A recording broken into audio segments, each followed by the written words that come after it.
今晚凌晨2點到3點，全球市場將會迎來一個非常巨大嘅波浪啊！聯儲局將會公布是否減息，其實大家都預咗佢會減息㗎啦。問題係25個基點還是50個基點？你手頭上有冇啲資產咧，會因為呢個利息決議而有所劇烈波動嘅？我成日都覺得咧，雖然我哋係要強調要穩陣地去理財，不過其實都可以有一小部分嘅資金係放喺一啲比較波動性嘅一啲資產上面。喺咁嘅情況之下，當遇到一啲減息週期，呢啲資產就可以帶俾我哋一個好豐厚嘅回報。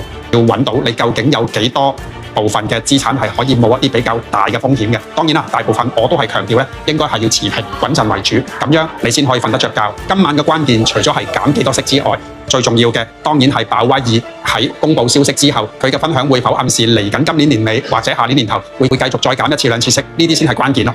雖然特朗普係冇權炒佢啊，但係特朗普其實呢段時間咧，其實換咗好多人上任咧，幫佢去令到啲數據靚咗好多咯。鮑威爾係睇數據嘅，當佢見咗一啲營造咗出嚟嘅數據，其實佢係冇藉口唔減嘅，所以咧，我覺得咧，特朗普真係高招啊！對於呢件事，你又點睇啊？